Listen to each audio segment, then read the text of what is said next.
एक जगह अल्लाह फरमाता इन्नमा यख्शल्लाह मिन इबादिहिल उलमा, अल्लाह फरमाता है कि जानने वाले ही अल्लाह से डरते हैं। यानी पता चला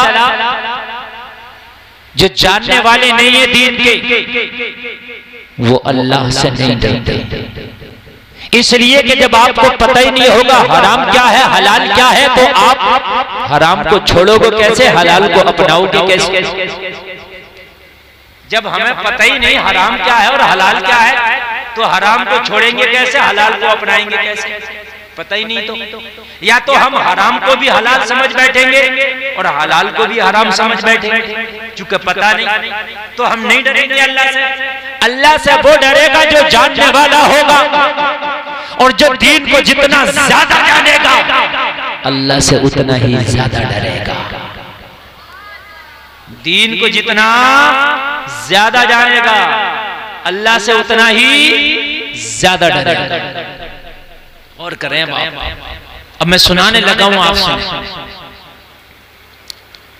आपने देखा होगा कि किसी ने किसी की जमीन दबा ली और फिर जमीन दबा के भी मुकदमा लड़ रहा।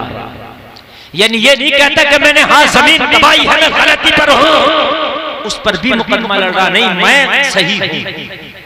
ये जिहालत।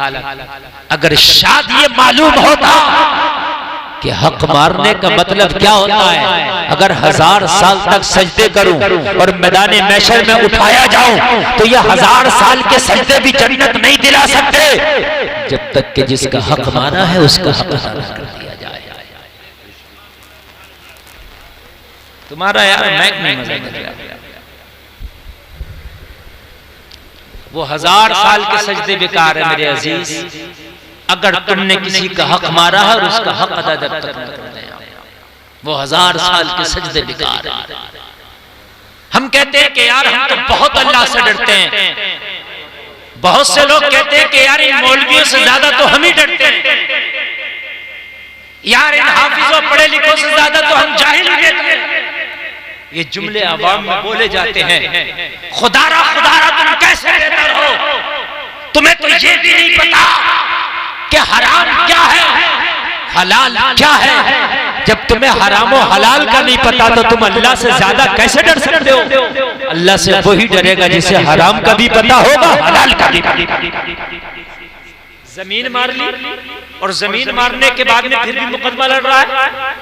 किसी का पैसा मार लिया, पैसा मारने के बाद फिर भी बराबर से मुकाबला कर रहा है। किसी का हक मार लिया, हक अगर वो मांग रहा है तब भी बराबर से उसका मुकाबला कर रहा है।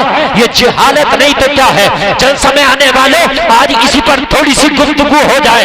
हक क्या है, हक क्या है? अगर हक के बारे में आपको पता ना चला, आपने हक अदा ना किया तो मस्जिद खाने काबा में पढ़ ले, मस्जिद तू नमाज खाना काबा में पढ़ ले, तू नमाज मस्जिद नबवी में पढ़ ले, गुंबद खजरा की छांव में पढ़ लो, मस्जिद हराम में पढ़ लो। कान खोल करके सुनो, 5 टाइम की नहीं तू 9 टाइम की नमाज पढ़ ले। रोजाना का एक कुरान खत्म कर, रोजाना रोजा रख। लेकिन अगर तूने हक अदा नहीं किया तो अल्लाह की कसम खा के कहता हूँ ना नमाजें काम आएंगी, ना रोजा काम आएगा, ना तिलावत कुरान काम आएगी। मैदान महशर में ये हक वाले दामन पकड़ के खड़े होंगे, तुझे घसीटा जा रहा होगा। अल्लाह की बारगाह में वो कमजोर कह रहा होगा, जिसका तू हक मार के गया होगा वो खड़ा होगा, जिसकी तूने मैन छाटी होगी वो खड़ा होगा, जिसका तूने घर में से जो है हिस्सा नहीं दिया होगा वो खड़ा होगा, जिसका माल मार के गया होगा वो खड़ा होगा, जिसे दुनिया में तूने हाथ से तकलीफ दी होगी वो खड़ा होगा, जिसे ज़बान से तकलीफ दी होगी या अल्लाह उस पर मेरा हक बनता है। लोगों जरा गौर करो, रब फरमाएगा फरिश्तों इनके हक दिलाओ। अब यहां जमीन काटी है आपने तो वहां जमीन तो लेके जाएंगे नहीं जो बदले में जमीन दे दें आप। देखो शोर न मचाओ, जिसे नहीं आना है तो वो नहीं आएगा और जिसे आना है वो रुकेगा, ठीक है। और सबको पता है कि मैं आ गया और मैं ओरिजिनल बैठा हूं, ऐसा भी नहीं कि कमेटी वाले लोकल को ले आए, ऐसा भी नहीं। तो मैं जब बैठा हूं तो अब जिसे सुनना है वो आएगा। और मेरे अंदर ये चीज है कि आप में से आधे भी लोग चले जाएं तो जितनी मेहनत से और जितना मुझे बोलना, इसलिए कि मैं यहाँ आना था, मैंने वादा किया था, मेरा वादा हो गया। अब मैं अगर कम मेहनत से भी बोलूं तो कोई टेंशन नहीं, मेरा आने का वादा था। अब कैसा बोलना है ये मेरे ऊपर है, लेकिन अल्लाह उसका रसूल जानता है। बोलने का मकसद ये है, इतने मजमे में से अगर 10 लोग भी बात पे अमल कर ले तो जलसे का मकसद हासिल हो गया। आज तकरीर सुने और मैं तकरीर कर रहा हूं। एक बुजुर्ग से किसी ने पूछा कि हुजूर ईमान क्या है?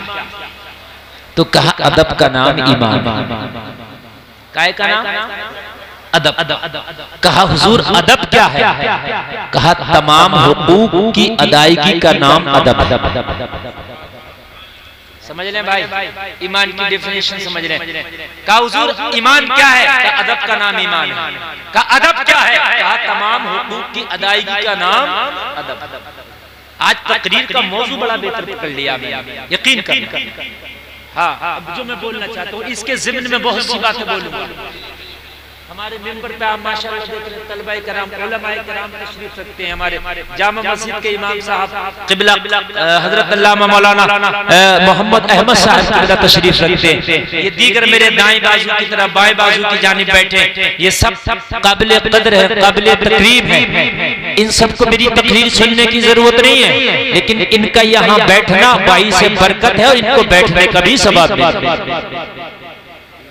मौजू जो मैं लेकर चल रहा हूँ ना, अल्लाह करे कि मुझे याद रहे। अब उधर से शोर मचेगा, इधर से शोर मचेगा, मैं भूल जाऊंगा, क्योंकि तकरीर आज तक मुझसे रटी हुई नहीं हुई। मैं जितनी तकरीरें करता हूँ वो तकरीर मजमे से चिपक के करता हूँ, मजमा मेरी तरफ मुतवज्जे रहता है और मौजू के हवाले से और उसके ताल्लुक से मैटर ज़हन में आता रहता है, बातें आती रहती है, मैं बोलता हूँ। समझ रहे हैं? हाँ। अब तवज्जो, अब बिल्कुल मोहब्बत से सुनिएगा, और अगर कोई नहीं सुनेगा तो यकीनन अपना बहुत नुकसान करेगा।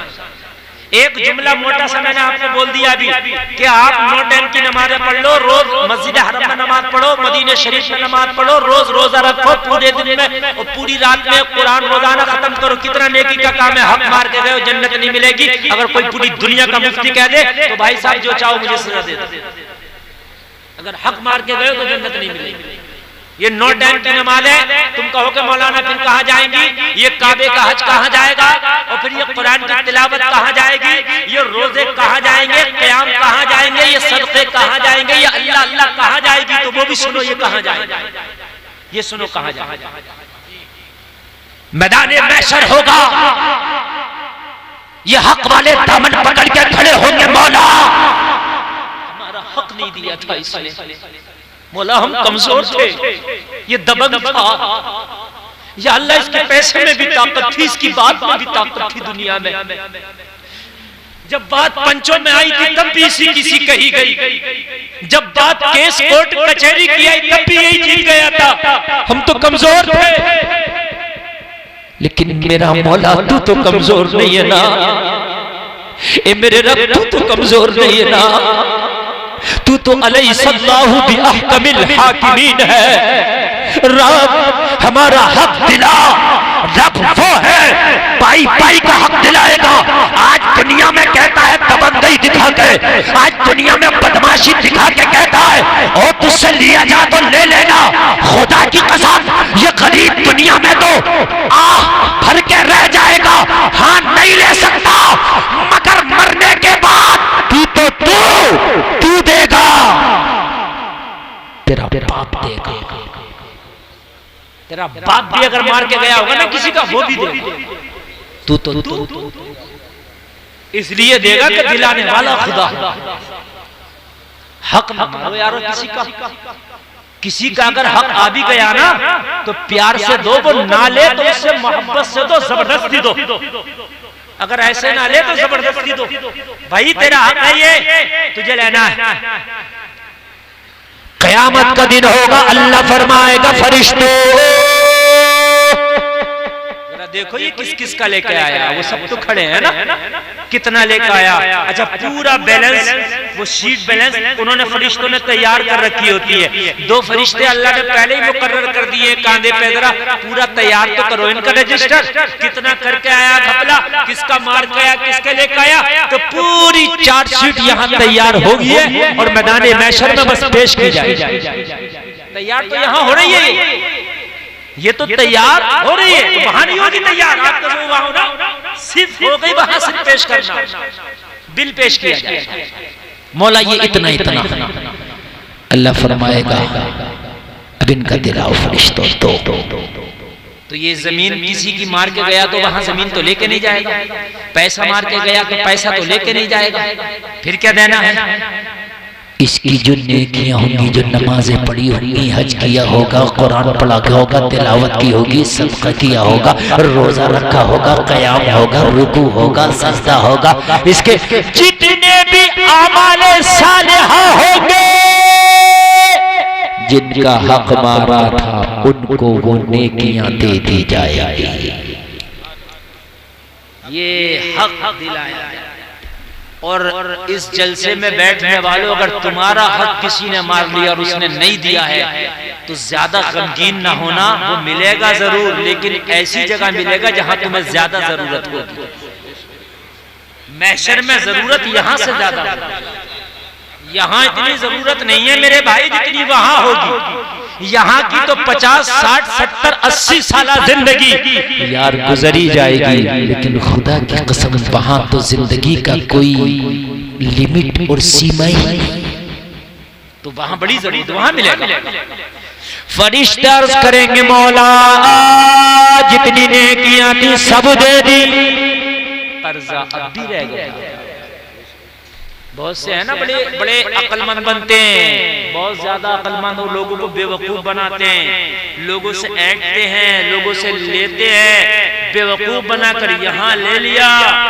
लेकिन अल्लाह को थोड़ी ना बेवकूफ बना सकता है, वहां देना पड़ेगा।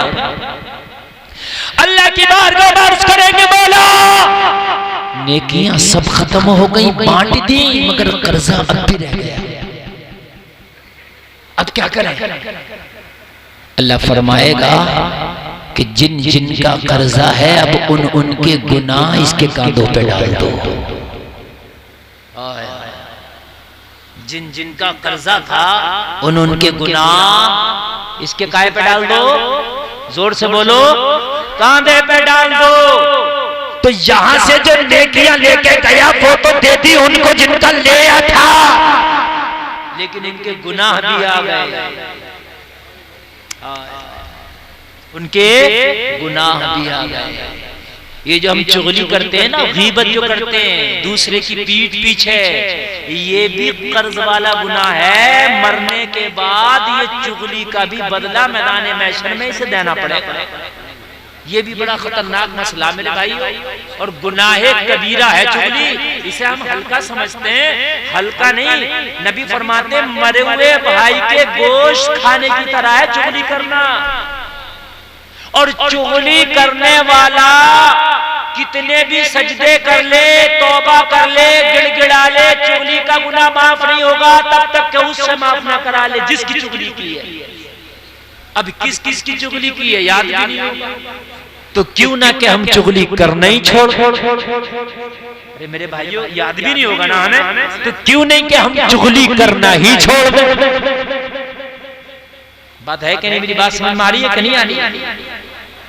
बड़ा गुनाह है, गुनाह कबीरा चुगली, छोटा गुनाह नहीं है। और ये हुकूकुल इबाद है, दूसरे का हक है। जिसको बुरा कह रहे हो ये उसका हक है। अब मैदान महशर में वो तुमसे राजी होगा तो तुम्हारी नेकियां ले लेगा। बड़ा सख्त मसला है चुगली का। हुकूक को समझो। कहते हैं हम भाई इन पढ़े लिखे से तो हम ही अच्छे, तुम अच्छे कहां से हो, तुम्हें कैसे पता कि तुम अच्छे हो। सर्दी में इस्तिंजा कैसे होगा तुम्हें नहीं पता, गर्मी में इस्तिंजा कैसे होगा तुम्हें नहीं पता, तुम्हें सिर्फ पाकी नापाकी का नहीं पता, तुम कहते हो हम अच्छे हैं। कैसे अच्छे हैं? अगर तुम्हें पाकी नापाकी का नहीं पता तो तुम नापाक रहोगे, पाक भी नहीं हो सकते, अच्छे कैसे हो? खाली ज़बान से तो यजीद भी कहता था हम अच्छे हैं, फिरौन भी कहता था हम अच्छे हैं, शद्दाद भी कहता था हम अच्छे हैं, मगर अच्छे वो हैं जिसे अल्लाह कहता है कि ये अच्छे हैं। अच्छे वो हैं जिसे अल्लाह कहता है। बात समझ रहे हैं? आपने सुना होगा, मैं वाकया नहीं सुनाऊंगा मगर इशारा करूंगा। कारी सारी तवज्जो फरमाया, आप लोग मुकम्मल तवज्जो करें आज, क्योंकि मेरा मौजू खुशक है ये, और खुशक मौजू में जो है ना बड़ा दिल वाला ही बंदा रुकता, कलेजे वाला ही रुकता है। हमें तर जो मौजू होता है ना जरा, तो उसमें नमक मिर्च वाला जो होता है ना, तो वो आदमी खाली मुली भी बैठा रहता है। लेकिन ऐसे मौजू में ना शैतान नहीं रुकने देता। शैतान को पता होता है इसने रुक लिया तो इसकी तो यार आखिरत बन जाएगी, ये मौलवी तो इसको यार आखिरत संवारने में लग गया, चलो उठा के लेके चलो। किसी को सर्दी के बहाने से, किसी को इस्तंजा के बहाने से, किसी को किसी बहाने से, मगर आज लाहौल पढ़ देना और अपने दिल से कह देना आज नहीं जाऊंगा। रूह की ग़िज़ा तो आज के जलसे में मिली है, आज नहीं जाऊंगा। गौसे आदम के अब्बू ने जो सेब खाता हुआ खाया, बहता हुआ खाया था, क्या वो बेवकूफ थे जो 12 साल तक बाग रखाया था बदले में? आप मुझे बताएं। और एक बात और सुन लें, ये मुफ्ती आने के नाम बैठे हैं, आज एक आपको और बात बतलाऊंगा। जो गौसे आदम के अब्बू जी ने सेब खाया था वो जायज था खाना उनके लिए। अगर जाकर के माफी नहीं मांगते और अगर 12 साल तक बाग नहीं रखाते तो शरई एतबार से जायज था। फिर क्यों किया? तो फतवा ये कह रहा जायज है, मगर तकवा ये कह रहा कि जायज नहीं। कभी कभी फतवा इजाजत दे देता है, मगर तकवा उसकी इजाजत नहीं देता। जैसे फतवा ये है, आप खाना खा रहे हो कहीं जंगल में और आपके पास में पानी नहीं, आपने खाना खाया, लुकमा अटक गया आपके मुंह में, अब मर जाओगे आप। अब किसी के पास शराब है, तो इतनी शराब पीना जायज है फतवे की रोशनी में जितने से वो लुकमा नीचे चला जाए। बात समझ में आ रही कि नहीं? क्योंकि पानी है नहीं आपके पास। लेकिन तकवा अब भी यही कह रहा है कि इसे हाथ ना लगा तो बेहतर है, क्योंकि वो सेब मिल्कियत से खारिज हो चुका था। मेरा साबुन है, मैंने लगाया, घिसते घिसते उसकी किरच रह गई, फिर क्या करते हैं उसको फेंक देते हैं, तो वो मिल्कियत से हमने खारिज कर दिया। अब अगर किसी ने उठा के उसकी रच को इस्तेमाल कर लिया तो उसके लिए जायज है, मिल्कियत से खारिज कर दिया था। मैंने चना लाया, चना फटका, अब उस फटकन में छिलकों में 2-4 चना चला गया, चला ही जाता। अब वो मैंने छिलके बाहर फेंक दिए, किसी ने बीन के वो चना खा लिया, जायज है, इसलिए कि मैंने मिल्कियत से छिलकों के साथ खारिज कर दिया। बात समझ में आ रही है? मैंने आपसे भूसा खरीदा, लेकिन कोई ऐसा भूसा नहीं जिसमें कि थोड़ा बहुत गेहूं ना हो।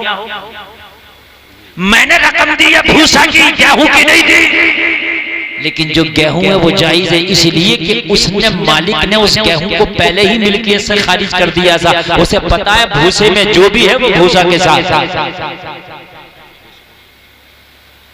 जो बाग से सेब गिर के आया था, वो बाग के जो दरख्त थे उसकी शाखें दरिया में थी। उन्हें पता था जो गिरेगा दरिया में वो मेरा है ही नहीं, चला ही जाएगा। उन्हें ना मिलना ना फिर मिलना।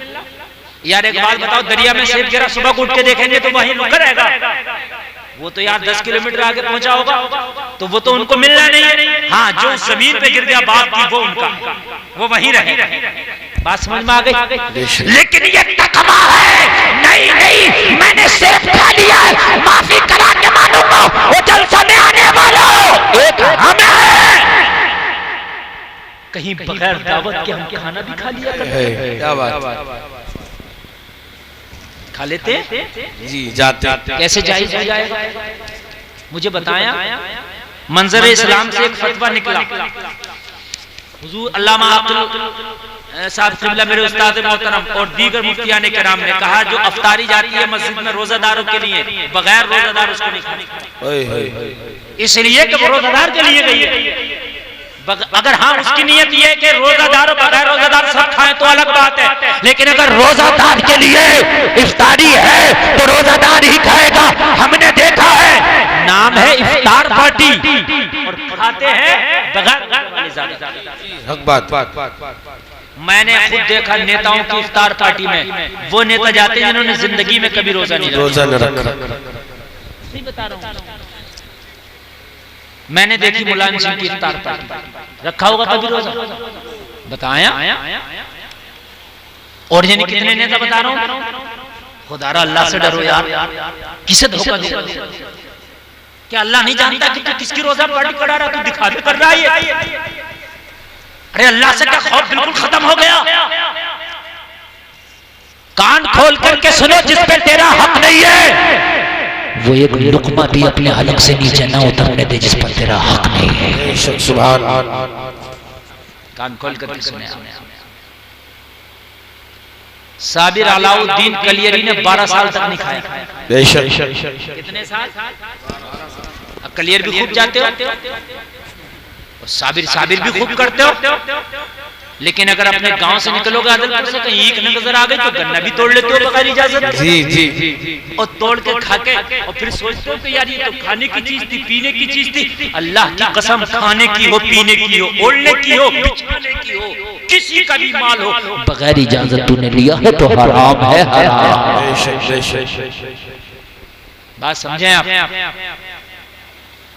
और जलसे में आने वालों बुजुर्गों का हाल सुनो, बुजुर्गों की जिंदगी पे जरा नजर डालो। जिस पर हक नहीं फाकों पे फाके हो रहे हैं, मगर खुदा की कसम कभी हाथ नहीं लगाया, कभी नहीं लगाया। हमारे यहाँ तो ये होता है कि अगर शादी होती है ना तो इन्हें कितने लोग बगैर दावत के ही चले जाते हैं खाने। ना जाया करो यार, ना जाया। और एक बात और सुन लो आप, अगर कोई ये कहे ना यार मेरी दावत है मेरे साथ चल, मैं हूं तो कहना तेरी दावत है मेरी नहीं है। सही बात। तेरी है मेरी नहीं है। यार तू तो मेरा दोस्त है, मैं हूं ना। हाँ तू है मेरा दोस्त है, लेकिन जब तूने मुझसे दोस्ती की थी और मैंने तुझसे दोस्ती की थी तो खाने की जिम्मेदारी शादी वाले ने थोड़ी ली थी। सही बात। दोस्ती मेरी है, दोस्ती तेरी है। इस गरीब ने थोड़ी ना जिम्मेदारी ली थी कि दोस्ती तुम करो, खाना मैं खिलाऊंगा। मैं अपने पैसे से खिला सकता हूँ, लेकिन अपने कार्ड पर तुझको खाना खिलाना गारतगरी कराना। ना जाओ ना, ना, ना, ना। और खाने पीने के मामले में तो जितना हो सके एहतियात बरतो, इसलिए कि जो खाना खाओगे उससे खून बनेगा। हराम का लुकमा खाओगे तो क्या खून हलाल का बनेगा? सही बात। भाई जरा बात बताएं मुझे, जब लुकमा हराम का खाएंगे तो खून भी तो हराम का ही हुआ ना जी। वो जो हराम का खून नसों में दौड़ रहा है वो मस्जिद में क्यों रुकने देगा? सही बात। अरे भाई वो कुरान की तिलावत में क्यों मजा लेने देगा? वो अच्छे कामों में तुझे क्यों जाने देगा? वो तो डांस पार्टियों में लेके जाएगा, बुरे कामों में लेके जाएगा, हराम कामों में लेके जाएगा, गलत तरीकों में तुझे चलाएगा। क्यों? जैसा खून होता है वही रहता है। बदबू का कीड़ा खुशबू में मर जाता है, खुशबू का कीड़ा बदबू में मर जाता है। मेरे अजीजों, और हमारे माशरे को तो अल्लाह ताला सुधार दे तो बड़ा अच्छी बात है। हमने तो खाने की बात, खाने को तो हमने इतना सरकारी कर दिया, शायद मैं ये समझता हूँ जितना इस कौम मुस्लिम ने खाने को सरकारी कर दिया ना, इतना तो शायद सरकार ने भी सरकारी न किया। हम तो जिंदा हैं तब खाना, अगर तेरा हिसाब है या नहीं है खाना चाहिए। अच्छा मर गए तब भी खाना चाहिए।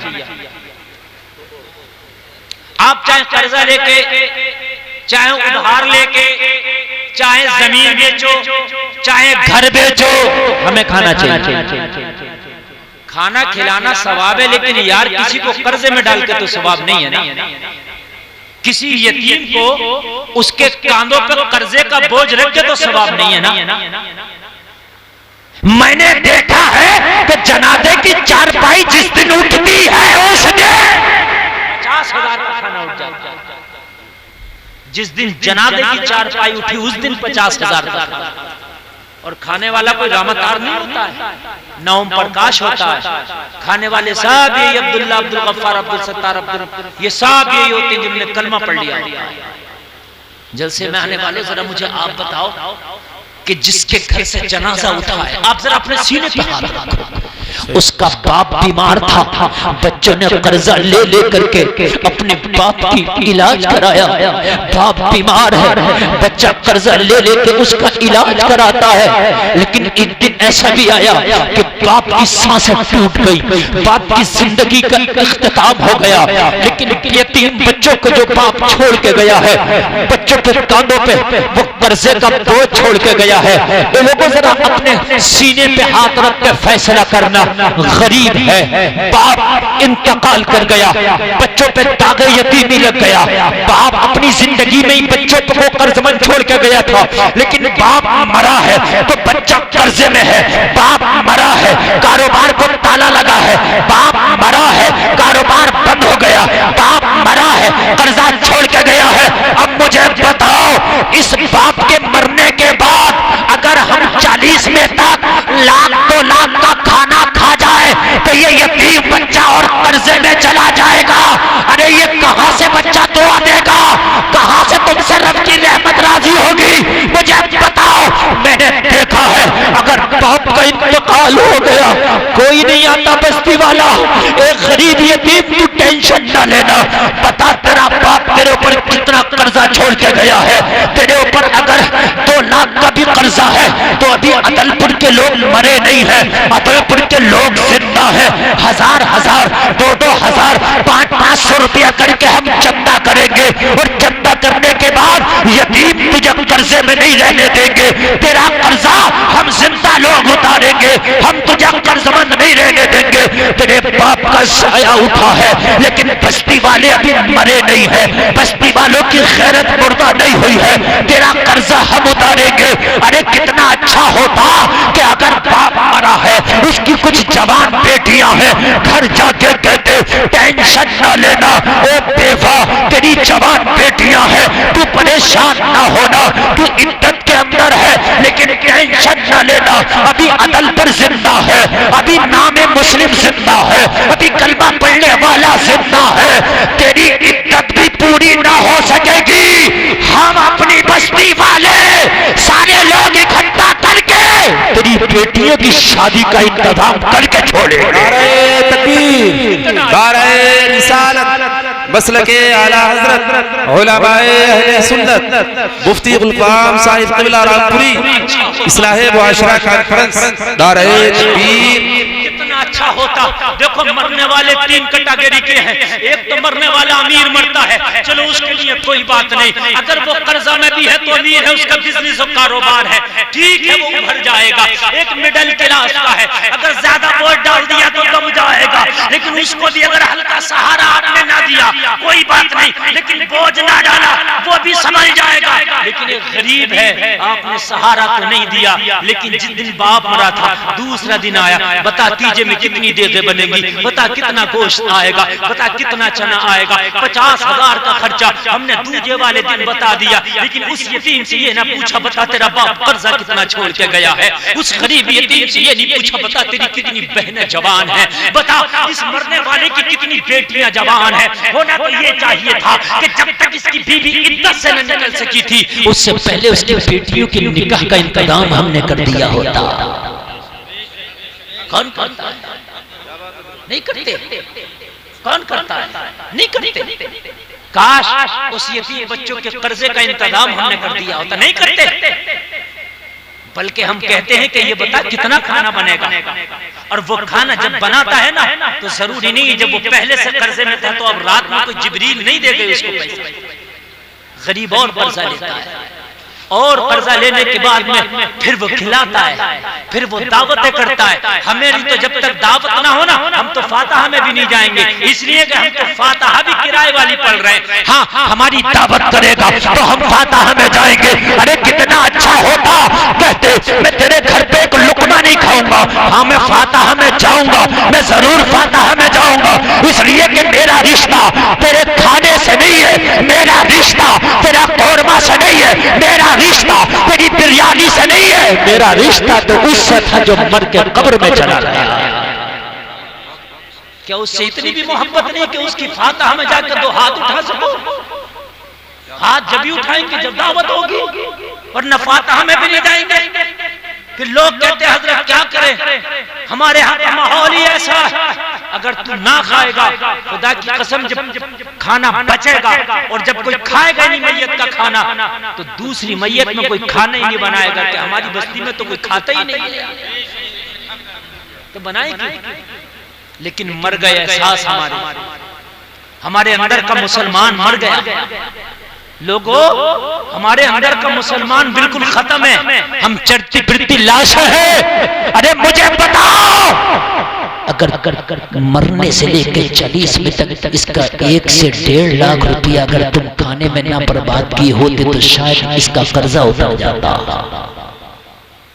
शायद उतर जाता। और एक बात बताऊं, ये बहुत लंबा खाना तो शादी में भी नहीं आया, मैयत की बात कर रहे हैं, बहुत लंबा खाना लाएं। ये जो लंबी लंबी बारातें जा रही हैं, किसी आलिम से पूछ के आए, लड़की वाला अखलाकी तौर पे खिला दे तो अच्छी बात है, वरना लंबा खाना तो शादी में भी नहीं है। नबी फरमाते हैं शादी को आसान करो। हमने तो मैयत को हार्ड कर दिया मियां। अभी एक जगह मैयत हुई, 8 भगोने खत्म हो गए मैयत वाले दिन, दोबारा बना खाना। लोगों, ये है मेरी कौम, दोबारा बना और खा के गए दोबारा भी, जैसे इनके बाप का कोई कर्जा आ रहा था, ऐसे खा के गए। यानी खत्म हो गया खाना, दोबारा बना, और फिर भी दोबारा ये बगैरत लोग खा के गए। फिर हम कहते हैं कि यार एहसास मर गया, मैयतों के खाने पाने खाते फिरते और फिर सोचते हो एहसास भी जिंदा रहा।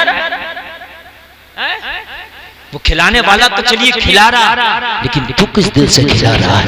आज यार क्यों ना तुम ये सोचो कि यार मैयत में तो खाना मजबूरी में, चलिए अगर कहीं फंस गया, बहुत दूर तू गया है, दूर का मेहमान है, कोई बात नहीं, खाने के वक्त तक नहीं पहुंच सक रहा है, तब भी कोशिश कर बच जाए तो बेहतर है, तब भी कोशिश कर बच जाए तो बेहतर है। इसलिए कि शादी जो होती है इंतजामात पहले से होते हैं, मैयत का कोई इंतजाम पहले से नहीं होता। लेकिन हमारे यहाँ तो मैयतों के खाने भी बड़े लंबे हैं यार, बड़े लंबे। 70 किलो उड़द तीजे में, हाँ ये एक शादी है, एक शादी में,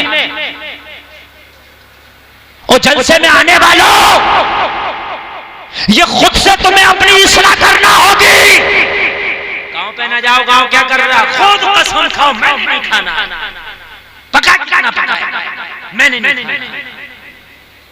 और अगर सवाब की नियत से खिलाते हो ना, पहले तो आला हज़रत मना फरमाते हैं मैयत का खाना दावत करके जाए, कि दावत कर ली, हाँ मेहमान आए थे, खाना बन गया और वो दूर के मेहमान थे, अब अगर खा गए फिर उससे भी कोशिश करो बचने, लेकिन अगर वो खा लिया तो ठीक है, लेकिन दावत करके जायज नहीं। किस बात की दावत हो रही है? मैयत की। और मैयत में दावत किसकी होती है? मुझ जैसे मोटे मौलवी की, प्रधान की, नंबरदार की, मास्टर साहब की, डॉक्टर साहब की, प्रधान जी की, हैं? हम जैसों की दावत मैयत में, चल किसी हद तक गरीबों को ले लेता, और गरीब को भी मैयत ही कहते उस दिन 40 में तीजे में क्यों बना के खिला रहा है? एक काम ना कर, मैयत के नाम से किटे बना, 10 किलो चावल, 10 किलो आटा, 5 किलो दाल, 2 किलो रिफाइंड, नमक, मिर्ची, मसाला, धनिया, सब कुछ, और लिस्ट बना। और ये किट वो बनाए जिसके घर में असासा है, वो चाहता मैयत के नाम से कुछ करूं मैं, वो और लिस्ट बना लो कि मेरी अदलपुर में गरीब कितने हैं, जो वाकई गरीब हैं, या अदलपुर में नहीं आसपास में भी जो हैं, चुपके से रात में जाओ उनके घर में ये राशन किट रात में दे दे। ये गरीबों के बच्चे खाएंगे ना तो अल्लाह की कसम तेरे मरने वाले को ज्यादा सवाब होगा। मगर रस्म है तो वो तीजे में खिलाऊंगा। क्यों खिलाएगा तीजे में? तुझे खाना ही तो खिलाना। अरे बात है कि नहीं है? मदरसे में जाओ जिसमें बाहर के बच्चे खाना खाते हो, जिसमें मदरसे में खाते हो, वहां जाओ, पूछो कितने का खाना बनता रोजाना? वो कहे इतने का। लो अपने अब्बा के नाम से इतने दिन का खाना मैं खिला दूं। सुभान अल्लाह तो बोल दो। सोच रहे हो मौलाना हमारा खाना मरवा रहे हो, हम क्यों बोले? नहीं, हंसने की नहीं रोने की बात है अजीजों। समझ रहे हैं आप? मैयत के नाम पे अगर खाना खिलवाना तो मैं बताऊंगा, किसी का इंतकाल हो जाए जल्दी से जाएगा कुरान का हदिया करा कर लाएगा। मस्जिद में इतनी पेटियां पहले से रखी हैं कुरान की, फिर ना वो पड़ी जा रही है, बेउर्मती हो रही है उनकी, वो इधर रखी जा रही है, कोई उठा के उधर रख देता, उधर रख देता। मैंने देखा 30-30, 50-50 पेटियां कुरान की रखी है मस्जिदों में।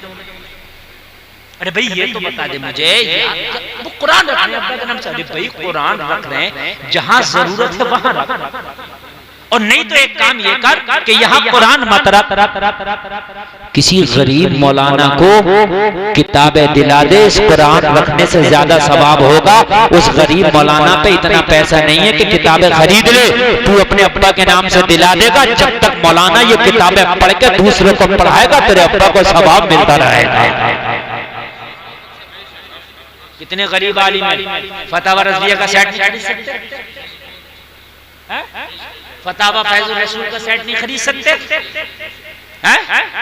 जामिउल हदीस का सेट नहीं खरीद सकते। मोटी मोटी किताबें हैं तो एक काम ना कर, आलिम मदरसे में जो बच्चे पढ़ रहे हैं ना उन्हें किताबें दिला दो। और मदरसे में तो 90% बच्चे होते हैं जो मुकम्मल किताबें खरीद ही। मेरी गारंटी, उसका दिल चाह रहा फतावा रज़विया खरीदूं, अब कहां से खरीदे 10,000 की? मस्जिद में कुरान रखना जरूरी नहीं है। अच्छा, मरने के बाद कुरान बड़ा याद आता है, जिंदगी में कुरान ही नहीं आता। जिंदगी में कुरान पढ़ने का टाइम नहीं, कुरान सुनने का टाइम नहीं। तरावी की नमाज में अगर हाफिज कुरान ने रकात में थोड़ा सा 2-4 रुकू ज्यादा पढ़ दिया, लड़ने तैयार, झगड़ा करने तैयार। हजरत क्या पूरा कुरान आज खत्म करोगे? क्यों, ये कुरान नहीं है? लेकिन मरने के बाद अब कुरान से इतनी मोहब्बत हो गई, कब्र पर कुरान पढ़वाएगा, मस्जिद में कुरान रखेगा, डीजे में कुरान, 40वें में कुरान। मैं ये नहीं कहता कुरान पढ़ना गलत बात है, मैं ये कह रहा हूँ कुरान पढ़ना अच्छी बात है, मगर जिंदगी में कहाँ चले गए? कुरान मर्दों की किताब थोड़ी है, कुरान जिंदों की किताब है। मैं ये नहीं कह रहा कि मरने वाले के लिए कुरान ना पढ़वाओ, पढ़वाओ, लेकिन मरने के बाद मरने से पहले कुरान क्यों नहीं? मरने से पहले कुरान को करीब नहीं आने देता, मरने के बाद कुरान। अब तो मरने के बाद इतना कुरान मदरसे में बच्चों को नहीं पढ़ने देता, हज़रत लेकर चलो कुरान खानी। अब ये कह रहे मौलाना अमानतुल हक साहब, अरे भाई बच्चों का पारा सुनना, सबक का पारा, पिछले का पारा नहीं साहब, कुरान खानी अगर नहीं हुई तो समझ लो चंदा भी बात और जो खाना खिलाता है वो भी बात। अब क्या करे मौलाना, जाना पड़ेगा। अब तीजे में जा रहा, 10वें में, 40वें में, मुहर्रम में, 11वीं में, 12वीं में, चेलुम में, समझ रहे हैं आप? तो हमारे यहाँ कुरान खानी इतनी कर दी, रमजान में पढ़ाई नहीं होती, शाबान में 15 में छुट्टी हो जाती है, शव्वाल में पढ़ाई नहीं होती, 11वीं में हम नहीं होने देते, 12वीं में हम नहीं होने देते, मुहर्रम में हम नहीं होने देते। अब ये बताओ कि फिर कहते सुन्नियों के कुरान पक्का नहीं होता, तूने पक्का होने नहीं दिया तो हो कहां से? साल में 8 महीने तो पढ़ाई नहीं होने दी। कहते वहां भी के बड़ा पक्का होता तो 11वीं वो नहीं करे, 12वीं में तो हर वक्त पढ़ना ही पढ़ना मदरसे में। अगर कभी कुरान खानी कराना हो, शरीरी लेके मदरसे में आ जाओ, कहो कारी अमानतुल हक ये शरीरी है, सुबह फजर से छुट्टी तक तुम्हारे बच्चों ने जितना कुरान पढ़ा है वो सब मेरे बाप के नाम से बख्श दो। ये है ओरिजिनल खानी। जो तुम्हारे घर पे बच्चों ने पढ़ा कोई गारंटी नहीं 1 नंबर का पढ़ाओ, जो बच्चों ने पढ़ा कम खींचा होगा, कहीं गुन्ना किया नहीं, इख्फा किया नहीं। यहाँ तो ये डंडा लेके बैठे थे, इख्फा भी करा रहे हैं, गुन्ना भी करा रहे हैं। बात है कि नहीं मेरे भाई? तो यहाँ कुरान खानी का मरने वाले के नाम से जरूरी नहीं कि दावत हो के खाना हो। अगर कोई अमीर है वो ये चाहता है कि निशान मैं तो खाना खिलाऊंगा तो तू खिला, मना कौन कर रहा? लेकिन एक काम ना कर, किटे बना दे, और किटे भी ना बना, चुपके से 5,000 रुपए गरीब को दे दे, ले भैया मेरे अब्बा के नाम से है। तू चाहे इसका मुर्गा खाइए, बकरा खाइए, चावल लाइए, दाल लाइए, रिफाइंड लाइए, तेल लाइए, हल्दी लाइए, धनिया लाइए, पुदीना लाइए, अपने बच्चों को कपड़े बनाइए, सबसे बेहतर है। जरूरी नहीं है कि भाई आम तरीके से खाना हो। इन रस्मों को बंद करो। इंसान शादी से ज्यादा मरने की टेंशन। अरे यार शादी में तो पहले से इंतजाम करता, मरने पर कौन इंतजाम करता? अच्छा शादी में एक बार खिला के निपट गया, शादी में एक बार खिला के, मरने में एक बार में काम नहीं चल रहा। जिस दिन मरा उस दिन भत्ती, तीजा हंसने की नहीं रोने की बात नहीं। ये कुछ चटकुल्ला नहीं बयान कर रहा, खुदा की कसम ये जरा अपने दिल पे हाथ रख के किसी गरीब की तरफ देखो, वो करेगा मजबूरी को, लेकिन किस दिल से कर रहा है ये भी देख लो। तीजा, 10वां, 20वां, 40वां, कितने खाने हो गए मैयत में? शादी में एक खाना और मैयत में 4-5 खाने। कौन कंट्रोल करेगा इस पे? मोदी जी करेंगे, हम करेंगे। इस पे योगी जी करेंगे, हम करेंगे। और कैसा होगा? हमने नहीं खाना, हमने खाना ही नहीं। कितना भी हाथ पकड़ के बिठा, कितनी भी दावत करो सको, भाई तेरी मेरी नाराजी कोई नहीं, मैं राजी तेरी शादी में खाऊंगा, लेकिन ये मेरी मैयत में दावत ना कर, मैं नहीं खाऊंगा। कल को मैं भी नहीं करूंगा तेरी, बात खत्म हो। बस इस बात समझ में आ रही है कि नहीं आ रही? अल्लाह करे कि समझ में आ जाए। मैं हक की बात कर रहा था, थोड़ा सा आगे बढ़ूं, आपको शायद नींद आ रही नहीं आ रही ना, तो जरा जोर से एक बार कह दो सुभान अल्लाह।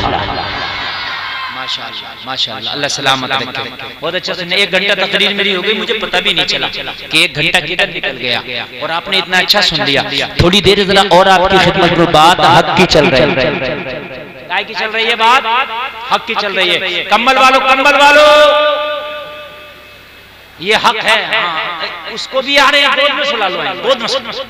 इस वक्त हक की बात चल रही है, तुम्हारी रूह का हक अदा कर रहा हूं, खुदा की कसम मैं जो पेश कर रहा हूं।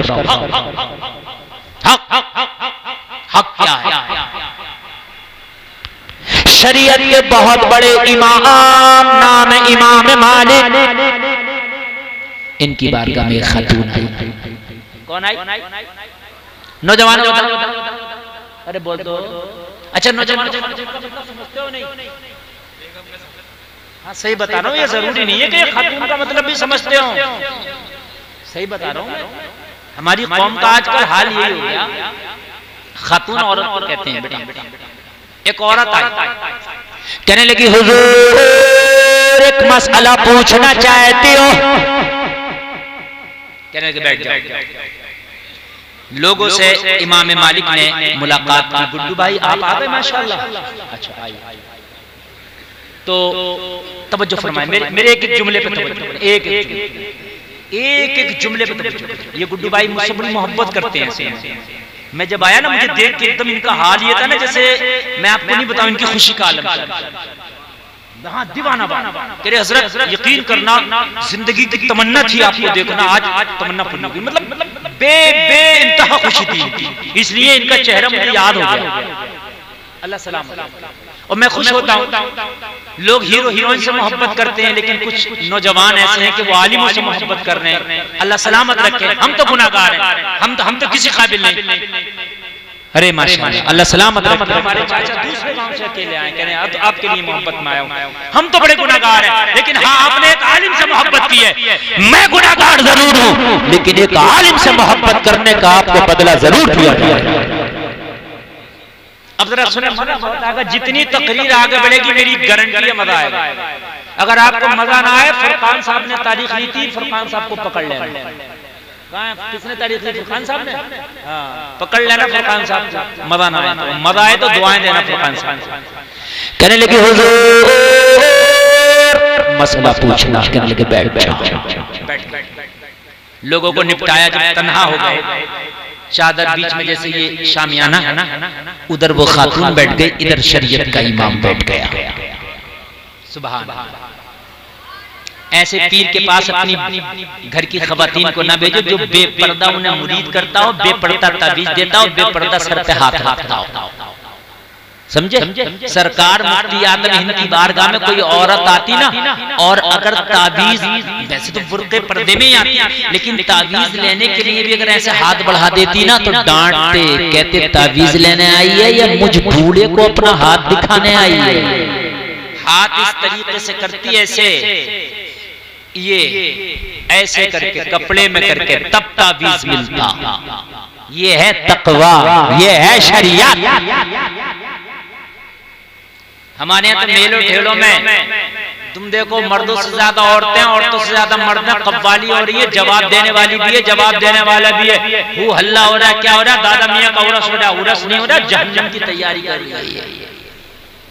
मेरे अजीजों, बड़े अफसोस के साथ ये बात कहने लगी, बैठ जा। इमाम मालिक ने बिठा दिया। अब जरा एक जुमला मेरा बड़ी गौर से सुन लेना, ये तकरीर ज्यादा देर लंबी नहीं होने वाली है, लेकिन जो होने वाली है बड़ी खास होने वाली है। बैठ जा। बैठ गए। उधर चादर की आड़ में, पर्दे की आड़ में वो खातून, इधर इमाम मालिक। मैं मुबारकबाद पेश करता हूँ कमेटी वालों को, बड़ा अच्छा इंतजाम किया है इन्होंने औरतों के लिए। उधर स्क्रीन लगा के रखा है, मुकम्मल पर्दे का इंतजाम करके उनके सुनने का इंतजाम किया। मेरी बड़ी तबीयत खुश हुई, माशाअल्लाह। वो जो सुन रही है वो मुकम्मल पर्दे में सुन रही है। अल्लाह सलामत रखे। और मुझे नहीं पता था आदलपुर के लोग इतना अच्छा सुनते हैं, वरना मैं कई साल पहले यहाँ तारीख दे देता। यकीनन बहुत अच्छा सुनते हैं। रात का जनवरी का महीना है और 1 बजा है, और अभी ना कोई हटने तैयार है ना कोई सोने तैयार। अल्लाह सलाम। बहुत अच्छा सुन रहे हैं आप, और इतना कामयाब जलसा भी नहीं होता जितना आज का मैं जलसा कामयाब देखता हूं। यकीनन बहुत कामयाब है। कहने लगी, हुजूर मेरा मसला थोड़ा सा निराला सा है। बता खातून क्या मसला? कहने लगी, हुजूर मेरी बड़ी गरीब खातून, ठीक है, मैं सूद का काम करती हूँ। सूद जो होता है वो काटती हूँ, समझ रहे हैं? सूद उसको काट करके बाजार में बिकवा करके अपने घर की रोजी रोटी चलाती हूँ। ठीक है। पहले जमाने में आपने देखा कोई चरखा चलता था, उससे कहने लगी, हुजूर जब रात हो जाती है तो छत पे जाके मैं चरखा चलाती हूँ, सूद काटती हूँ। क्यों? कहा मेरे घर में चराग नहीं है, गुर्बत की वजह से। रात में जब चांदनी निकलती है तो उसके अक्स में मेरा काम होता है। लेकिन हुजूर कभी कभी बादशाहों के जुलूस निकलते हैं, मेरी गली से गुजरते हैं। जैसे ये मदरसा रोड के किनारे, अब यहाँ से कोई जुलूस निकलेगा तो उसकी रोशनी मदरसे में भी आएगी, छत पे भी जाएगी। कहने लगे, हुजूर जब बादशाहों के जुलूस निकलते हैं तो उसमें फानूस बरदार भी होते हैं, शम्मा बरदार भी होते हैं, मशाल बरदार भी होते हैं। उनकी रोशनी मेरी छत पे आती है, और जिस दिन जुलूस निकलता है उस दिन काम की रफ्तार बढ़ जाती है, क्योंकि रोशनी ज्यादा होती है। तो जिस दिन मैं उस रोशनी में काम करती हूँ तो दोगुना काम कर लेती हूँ। कितना कर लेती हूँ? चूंकि जाहिर सी बात है, जब रोशनी कम है तो धीरा होगा, और जब रोशनी ज्यादा है तो तेज होगा। तो हुजूर मसला ये मालूम करना है, ये जो दुगना काम हो जाता है, जैसे रोज 1 किलो काटती हूँ तो आज 2 किलो कट जाता है, तो ये जो 1 किलो ज्यादा कटता है ये मेरे लिए जायज है या नाजायज है?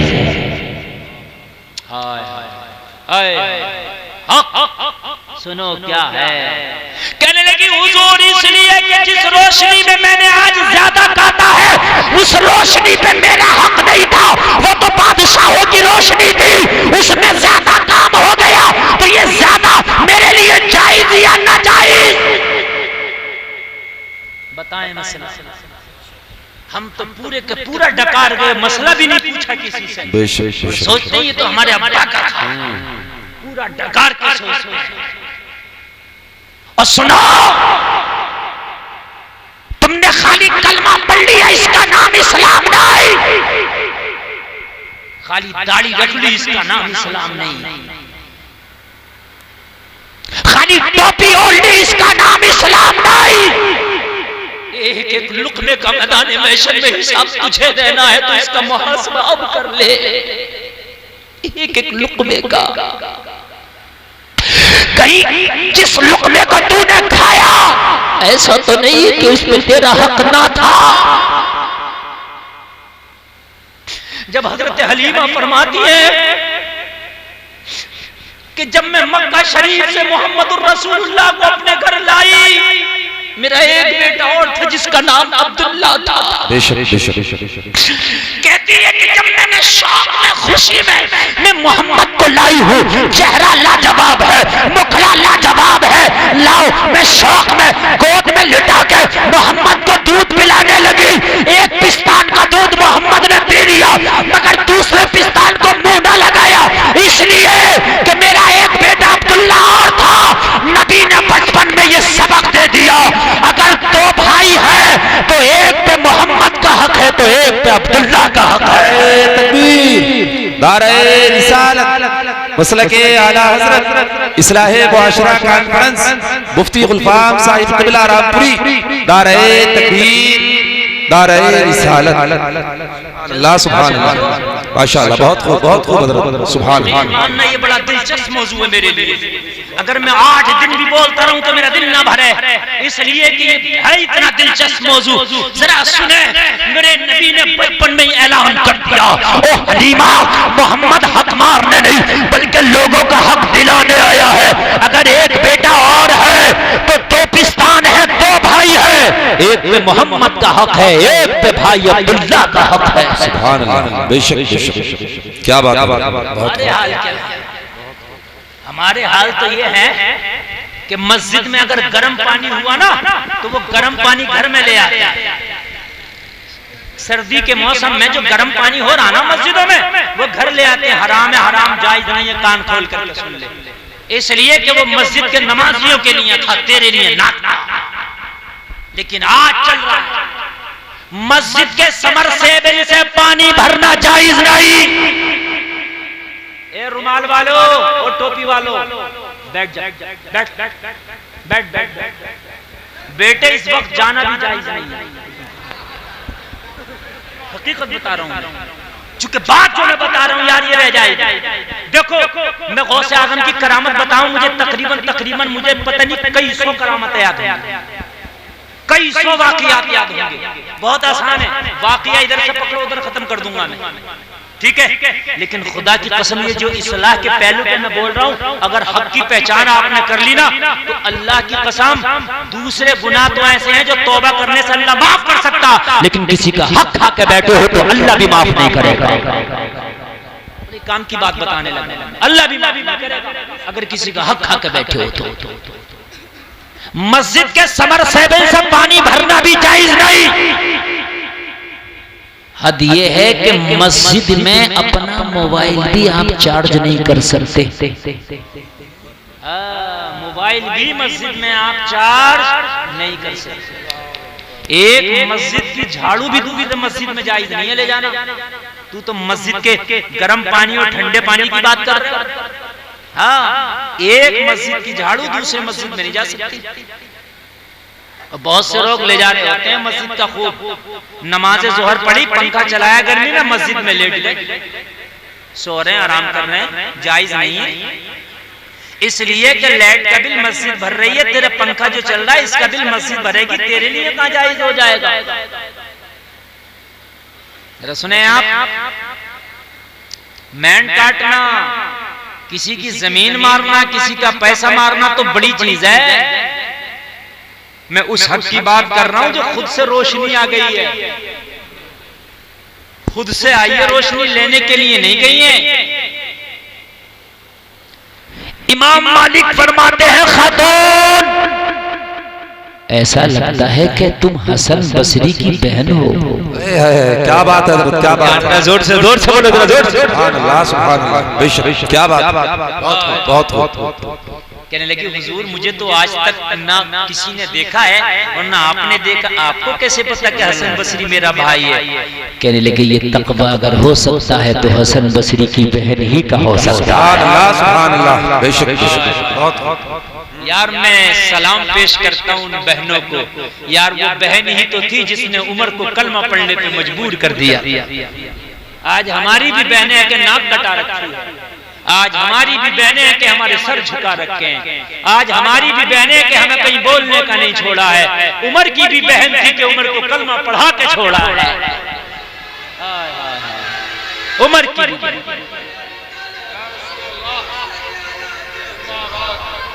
अल्लाह सलाम, ये उमर की भी बहन हो तो ऐसी हो। लोगों, बहनों को भी अच्छी तरबियत देना बड़ा जरूरी है। ऐसा नहीं कि बहन को तरबियत नहीं दी, तू अच्छे काम कर रहा, अगर तेरी बहन के काम अच्छे नहीं हुए, सर दुनिया में भी झुकेगा और आखिरत में भी झुकेगा, सर झुकाना पड़ेगा। कहा हसन बसरी तेरा भाई, कहने लगी हुजूर हाँ हसन बसरी मेरा भाई है। तो पता क्या फरमाया? कहा तेरे लिए नाजायज है और सबके लिए जायज। इस तरह से रोशनी में अगर कोई काम कर लिया तो तेरे लिए नाजायज और सबके लिए। कहा हुजूर क्यों? कहने लगी तो तकवे के उस मयार पर फाइज है कि अब तेरा तकवा इसकी भी इजाजत नहीं देता। तेरा तकवा इसकी भी इजाजत नहीं देता। रही फतवे की बात, कहता है जायज। सुभान अल्लाह। ये 40 लोग कौन थे, कहाँ के थे? अमानतें किसकी थी? गोया के जो तलवारें लेके आए थे, इनमें कईयों की अमानतें मेरे नबी पे थी। जरा कह दो सुभान अल्लाह। यानी जो तलवार लेके आज नबी के खून के प्यासे बन के आए हैं, इनकी भी अमानतें नबी के पास थी। नबी कह रहे अली आज ये तलवारें लेके मेरे खून के प्यासे बन के आए, लेकिन इनकी भी अमानतें वापस करना। सुभान अल्लाह, सुभान अल्लाह, क्या बात। आज का दे देता, कहता मारने आया, मेरा मर्डर करना है, अमानत दे रहा हूं उसकी, दे देता। सामने से नहीं देने रहा मियां, पीछे से ये तलवारें लेकर मारने आए और नबी कह रहे हैं इनकी अमानतें देना। हाय हाय यार, नबी का क्या जिंदगी है और क्या मेरे नबी का तरीका जिंदगी है। अली, दुश्मनी होना अलग है, मुखालफत होना अलग है, अमानत होना अलग है। सुभान अल्लाह। मेरे नबी ने तो उनकी भी अमानतें दी हैं कि जो नबी के खून के प्यासे थे। अब मुझे बताएं उनकी भी अमानत, हम तो कितनों के हक खा गए। अगर अल्लाह तुम्हें मालिक निसाब करे, ज़कात दो, इसलिए कि वो तुम्हारे माल में गरीब, जो ज़कात नहीं दे रहे हैं वो भी माल हक खा रहे हैं दूसरों का। किसका खा रहे हैं? गरीबों। और याकुलूना फी बुतूनिहिम इल्ला नार, कुरान कहता अपने पेट में वो जहन्नम की आग भर रहा है। बस आखिरी बातें हैं बिल्कुल तकरीर की और दस्तारबंदी बिल्कुल करीब। वैसे तो मैं और 2 घंटा बोलता रहूं ना तो आपका दिल ना बढ़ेगा, लेकिन आज मेरी तकरीर से लेके जाना हक जरूर अदा करना इंशाअल्लाह। हक अदा करना, ठीक है? हक मेरे नबी ने फरमाया फला फला की अमानत ले लो, फला को देना, फला को देना, फला को देना, बाद में चलाना। मेरे नबी तो शरीफ ले गए, निकल गए, मक्का वालों को पता ना चला मेरे नबी कब निकल के चले गए। मेरे नबी ने सूरह यासीन शरीफ पढ़ी और उनके सरों पे मिट्टी फेंक दी, मेरे नबी को ना देख सके। नबी मदीना निकल गए और हजरत अली बिस्तर पे लेट गए। लोगों जरा गौर करो, हजरत अली से पूछा, अली नींद आई? कहते हैं आज बिस्तर रसूल पे बड़ी चैन की नींद आई। किस लिए? हजरत अली फरमाते हैं रोजाना सोता था तो कोई जिंदगी की जमानत नहीं देता था, आज मुस्तफा ने जब बिस्तर पे सुलाया तो जिंदगी की जमानत दे के सुलाया। सुबह हो तो अमानत वापस करके मदीने आना। अब मेरा दिल बोला था जब तक मदीने ना चला जाऊंगा जब तक मौत नहीं आ सकती है। बेशक बेशक, सुभान अल्लाह, सुभान अल्लाह, बेशक अमानत दे के मदीने। बेशक बेशक, सुभान अल्लाह। लोगों अमानतों का ख्याल करो, हुकूक की पायमाली ना करो। बोलने में कहने में कोई खता हो गई हो, मैं तौबा करता हूँ, मेरा मौला माफ फरमाए। सारे लोग मिल करके कलमा शरीफ पढ़ें, ला इलाहा इल्लल्लाह मुहम्मदुर रसूलुल्लाह। इस्लाम जिंदाबाद, कौम मुस्लिम जिंदाबाद, वमा अलैना इल्लल बलाग। अस्सलामु अलैकुम। सारे लोग बैठे रहें, देखो दस्तार देख करके जाएं। ये पगड़ी बनते हुए देखना भी सवाब है।